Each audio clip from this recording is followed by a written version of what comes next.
आज़ादी के इतने साल बाद आज भी वीर सावरकर भारत में एक विवादित शख्सियत हैं। इसका कारण यह है कि जहां एक और उनके समर्थक वीर सावरकर को आज़ादी की लड़ाई का महान सेनानी और प्रखर राष्ट्रभक्त मानते हैं, जबकि दूसरी तरफ कुछ और लोग ऐसे भी हैं जो कहते हैं कि वीर सावरकर कायर और अंग्रेज़ों के एजेंट थे। यह बात कहने के पीछे उनकी एक अलग दलील है। तो चलिए दोस्तों, आज इस वीडियो में हम जानेंगे कि वीर सावरकर की माफ़ी का सच क्या है, वीर सावरकर की मृत्यु कैसे हुई, साथ ही जानेंगे वीर सावरकर का जीवन परिचय। हेलो दोस्तों, तो एक बार फिर से स्वागत है आप सभी का आपके अपने यूट्यूब चैनल रेजोनेंस ज्ञान में। तो दोस्तों, एक बार फिर से हाजिर होगा सिर्फ और सिर्फ आपके लिए और आपको ज्ञान बढ़ाने के लिए कोई नया वीडियो लेकर। वीडियो स्टार्ट करने से पहले अगर अभी तक आपने चैनल को सब्सक्राइब नहीं किया तो चैनल को सब्सक्राइब कर लीजिए और बेल आइकन को प्रेस कर दीजिए। वीर सावरकर का जन्म 28 मई 1883 को ब्रिटिश भारत के नासिक जिले के भागुर में एक ब्राह्मण परिवार में हुआ था। वीर सावरकर का असली नाम विनायक सावरकर है। कुछ मीडिया रिपोर्ट्स के अनुसार जब वीर सावरकर महज 12 वर्ष के थे तब उनके गांव में हिंदू और मुस्लिम समुदाय के बीच दंगा भड़क गया था। इस दंगे में वीर सावरकर ने अपने कुछ दोस्तों के साथ मिलकर उत्पाती तत्वों का सामना किया और उन्हें भगा दिया। इसको लेकर कुछ लोगों का कहना है कि इस घटना से वीर सावरकर की मुस्लिम लोगों के प्रति नफरत का पता चलता है। इसके उलट उनके समर्थकों का कहना है कि मुस्लिम लड़कों द्वारा किए गए उत्पात के कारण वीर सावरकर को ऐसा करना पड़ा। बहरहाल मामला जो भी हो, लेकिन इस घटना के बाद वीर सावरकर की वीरता की बहुत प्रशंसा हुई। वीर सावरकर जब बड़े हुए तो वह अपने बड़े भाई गणेश से प्रेरणा लेकर क्रांतिकारी बन गए। इसके लिए वीर सावरकर ने मित्र मेले की शुरुआत की। इसके तहत युवाओं का समूह बनाकर खेलों का आयोजन किया जाता था। इसका फ़ायदा यह हुआ कि बहुत से युवा वीर सावरकर के साथ जुड़ गए। इन समूहों का इस्तेमाल वीर सावरकर ने क्रांतिकारी गतिविधियों के लिए किया। इस बीच वीर सावरकर ने पुणे के फर्ग्यूसन कॉलेज से अपनी डिग्री पूरी की। इसके बाद वीर सावरकर कानून की पढ़ाई करने के लिए इंग्लैंड चले गए। हालांकि वीर सावरकर ने इंग्लैंड में भी पढ़ाई के साथ साथ वहां के भारतीय छात्रों को भारत की आज़ादी के लिए प्रेरित किया। उन्होंने इंग्लैंड में फ्री इंडिया सोसाइटी का गठन किया। साल 1857 में हुए स्वतंत्रता संग्राम का वीर सावरकर के जीवन पर गहरा प्रभाव था। वीर सावरकर ने इस संग्राम के गुरिल्ला युद्ध के बारे में the history of the war of the Indian independence नाम की एक किताब लिखी।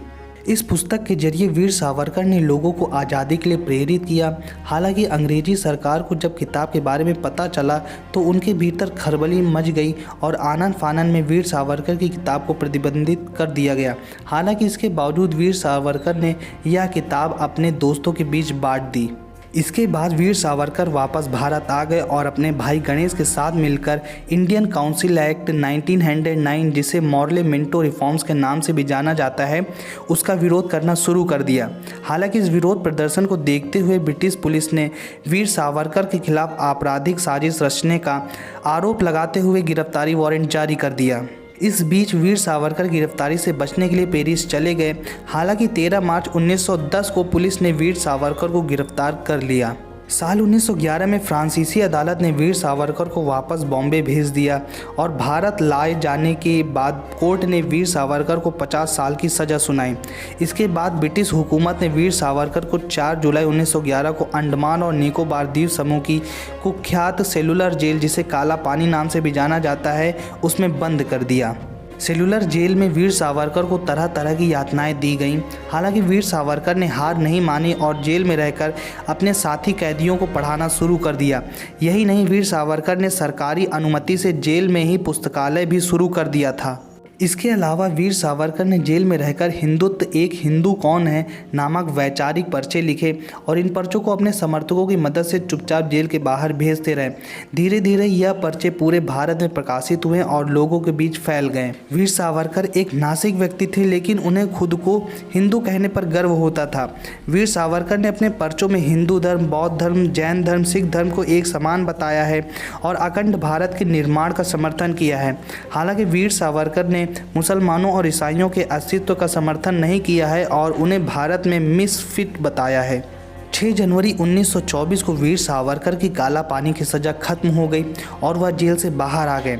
जेल से बाहर आने के बाद वीर सावरकर ने रत्नागिरी हिंदू सभा के निर्माण में अपनी महत्वपूर्ण भूमिका निभाई। आगे चलकर साल 1937 में वीर सावरकर हिंदू सभा के अध्यक्ष भी बने।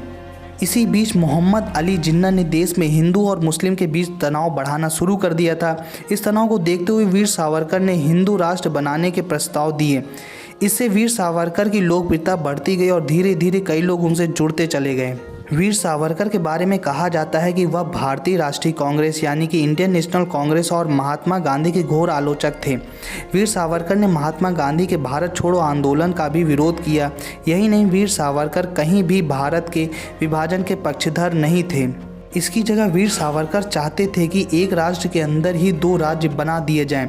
इसके अलावा वीर सावरकर ने महात्मा गांधी की मुस्लिम तुष्टीकरण की नीति की आलोचना की और द्वितीय विश्व युद्ध के दौरान जर्मनी के खिलाफ हिंसा का समर्थन करने के लिए महात्मा गांधी को पाखंडी तक कह दिया था।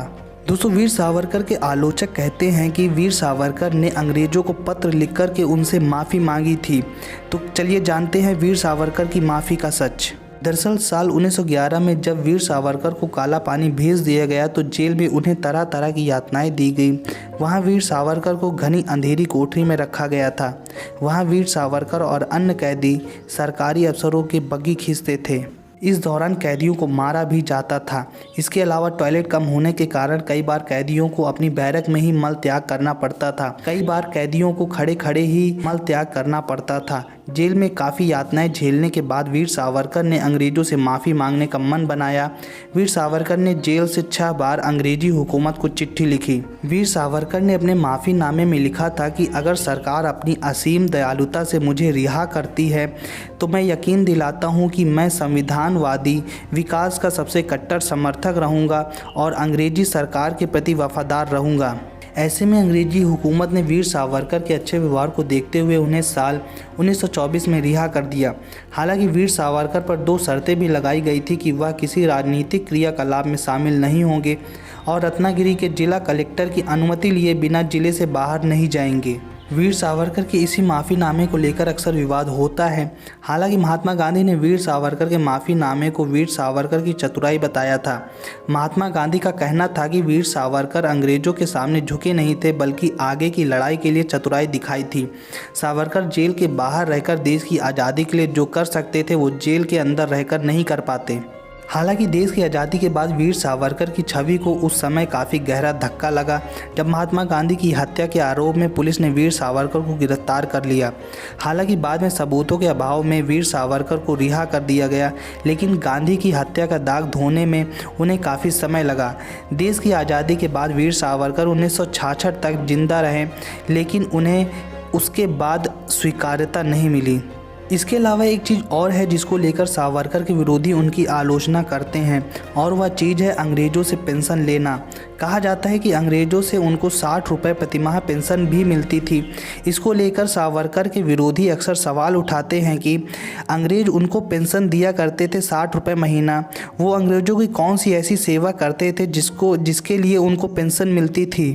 हालांकि उनके पौत्र रणजीत सावरकर की माने तो यह पेंशन नहीं बल्कि नज़रबंदी भत्ता था जो सभी दलों के राजनीतिक बंदियों को दिया जाता था। उनके मुताबिक सावरकर को यह भत्ता 1.5 साल बाद मिला और बाकी बंदियों को जो मिल रहा था उसका आधा ही मिला। दोस्तों, वीर सावरकर से जुड़ा अगला विवाद है। उन्होंने कहा था कि गाय पूजनीय नहीं है, सिर्फ एक पशु है। दरअसल वीर सावरकर के बारे में कहा जाता है कि वह नास्तिक थे। वीर सावरकर को कई लोग हिंदू हृदय सम्राट भी कहते हैं, लेकिन यह भी सच है कि वो एक ऐसे हिंदुत्व राष्ट्रवादी नेता थे जो कई मुद्दों पर आरएसएस से सहमत नहीं थे। जैसे आज के समय में कई हिंदूवादी नेता गाय को आस्था का विषय मानते हुए उसे दैवीय रूप बताते हैं, जबकि वीर सावरकर की राय इससे बिल्कुल अलग थी। इसको लेकर वीर सावरकर कहते थे कि किसी जानवर के प्रति धन्यवाद की भावना का होना हमारे लिए बहुत उपयोगी है, क्योंकि वह मनुष्य के लिए उपयोगी है, इसलिए हम उन्हें पूजा के योग्य मान सकते हैं। लेकिन उन्हें धर्म के आधार पर भगवान माना जाता है। ऐसा अंधविश्वास राष्ट्र के बौद्धिक विकास को तबाह कर देगा।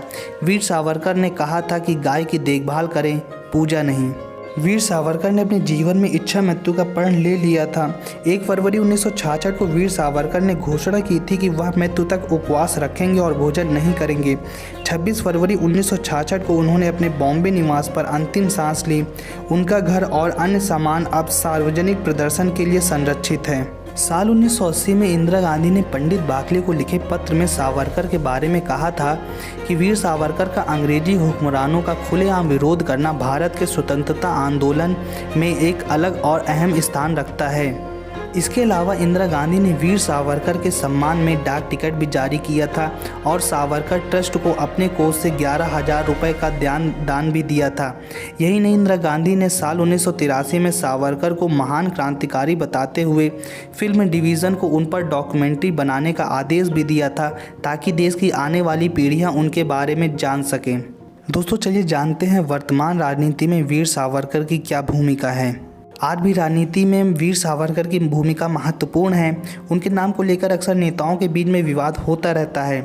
जहां एक तरफ भाजपा और शिवसेना के नेता वीर सावरकर को महान देशभक्त बताते हैं, वहीं दूसरी तरफ कांग्रेस और अन्य दल उन्हें डरपोक और अंग्रेजों से माफ़ी मांगने वाले शख्स के रूप में याद करते हैं। तो दोस्तों आज का वीडियो यहीं समाप्त हो रहा है। वीडियो आपको कैसा लगा कमेंट में ज़रूर बताइए। अगर आपको वीडियो अच्छा लगा हो तो वीडियो को लाइक कर दीजिए और अगर अभी तक आपने चैनल को सब्सक्राइब नहीं किया तो चैनल को सब्सक्राइब कर लीजिए और बेल आइकन को प्रेस कर दीजिए।